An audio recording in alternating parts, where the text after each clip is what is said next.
kiss for you.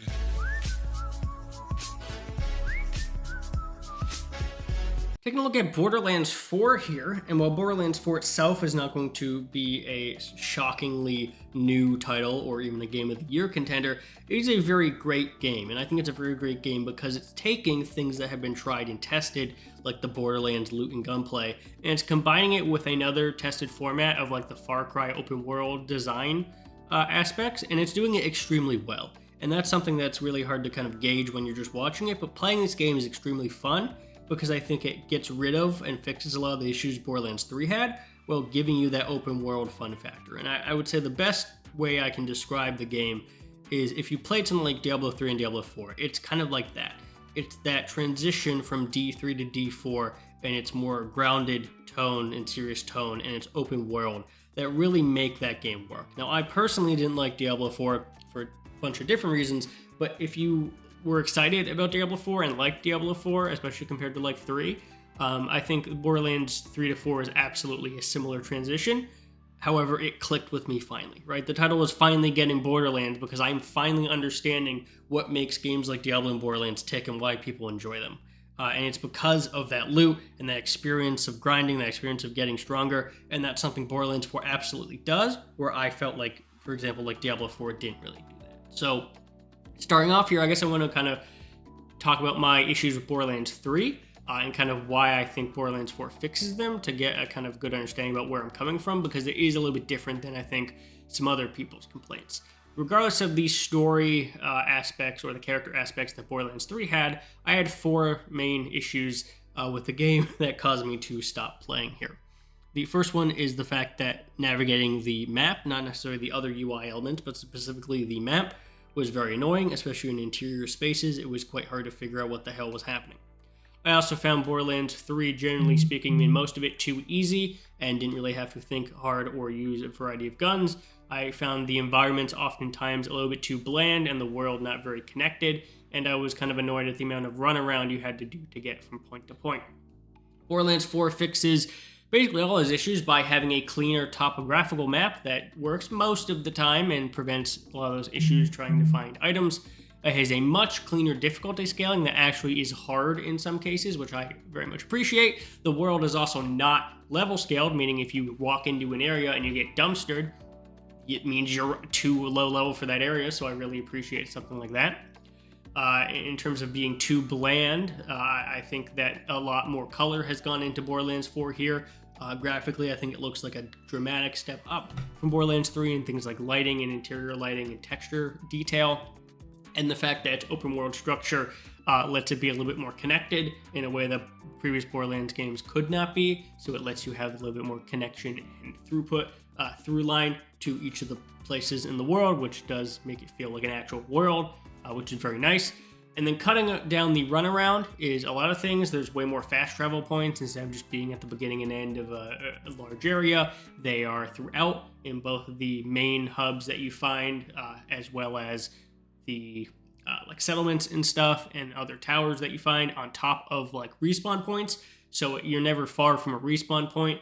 I believe that's relatively new to Borderlands 4. Well, 3 did have some respawn points. This makes a much more aggressive stance to that.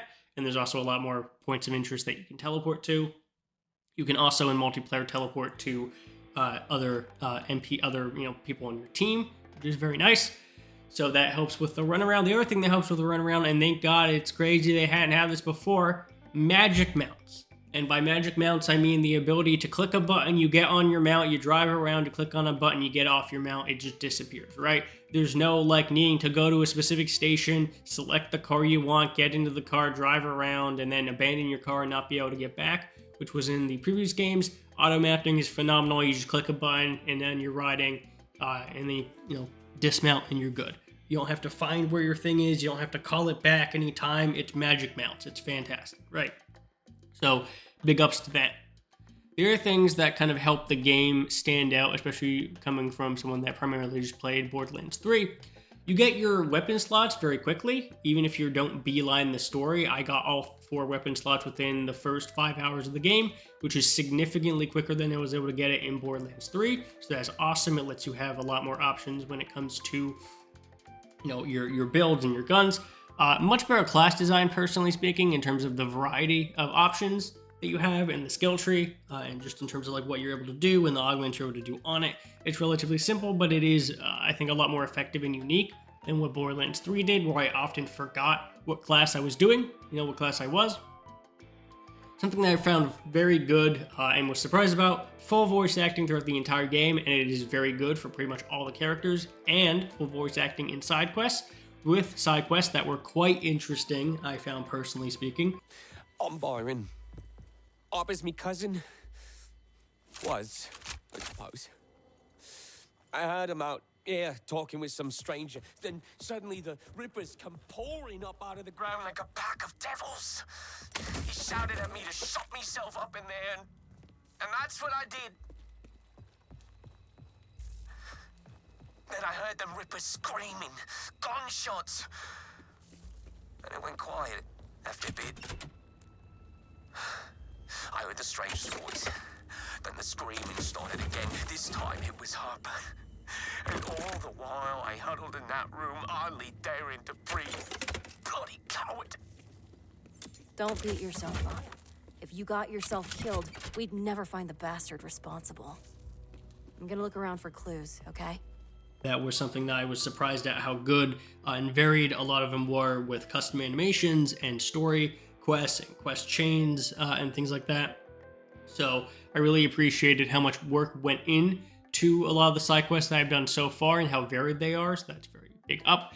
And so overall it becomes a fact that like Borderlands 4 is a very carefully tested game, and one that I think is a significant step up in terms of just sheer polish and game quality here. That was not something I kind of felt with Borderlands 3, even though I did like 3 for the most part. The other thing that's important to know about this game is that at least so far, there are no microtransactions, and there probably won't be. However, the way that this works is that there's two main things you can spend money on. Things like major expansions are called a Vault Hunter pack, which is $50, and that is two $25 major expansions that will be spread out, I assume 6 months apart or so, and those are large and contain all the usual expansion stuffs, as well as a new Vault Hunter, which is like your class, and that is super exciting because the previous games did not have that. They were basically limited to whatever Vault Hunters you used to get, right? So the fact that these two expansions include a Vault Hunter each is very exciting. You then have bounty packs. Now, bounty packs are not battle passes. From what I understand, they do include a battle pass like vault card thing, but these are also not battle passes in the sense that there's like a free and paid tier that you have to grind for. It's basically just like a challenge pack where like you have a couple new missions you can do to grind out some more stuff, and it gives you some cosmetics and maybe some other bosses or whatever, right? Like they're not very important, and they're definitely not a battle pass. So you don't have to like grind it or anything if you don't want to, and those are $10 each. You can buy the first one on the store for about $40. So while that is $90 extra of DLC, presumably you'd have to pay every year or so, none of it is required. Obviously, the major expansions are nice to haves at $25 each, but if you don't want to buy both of them, you don't have to. You'll be able to buy them individually if you want to, which is very good. On top of those things, there is obviously, the normal free updates and seasonal stuff, which is also free. So you're not locking any seasonal events or anything like that behind a paywall. Speaking also on top of that, because there's no microtransactions, you actually have some goddamn customization in this game, finally, for once.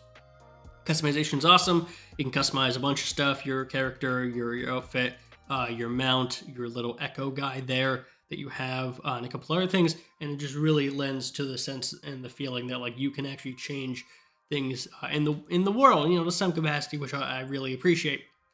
So that's good. Speaking to more, these are like kind of game design things. Speaking to more of the actual game itself, open world is fantastic. Really like, as I mentioned, kind of that structure there that works well. You can go anywhere in the game if you want to. You're not really locked off from most things. It may be a little bit more challenging to get to, but most things you can kind of just go there when you want. I would say the scaling works well there. The enemies you're finding aren't like ridiculously over leveled or anything like that. So that works well. Enemies, a good amount of like enemy variety. The gunplay feels fantastic. There's no issues there. Every single gun I've had felt great. In one way or the other, the amount of guns, the amount of reload animations, like there's just a ton of stuff in the game. And it's a ton of good stuff. It's a ton of stuff that feels like they actually put effort into how it operates. Like gun-wise, right? Like a couple, the manufacturers have always kind of been, here's our quirk that our gun has. But they add so much character to every gun. So it's like you pick it up and you're like, oh, what's this? Oh, it's an assault rifle that can turn into a shotgun if you want, right? Or it's a submachine gun that can turn into a missile launcher if you want.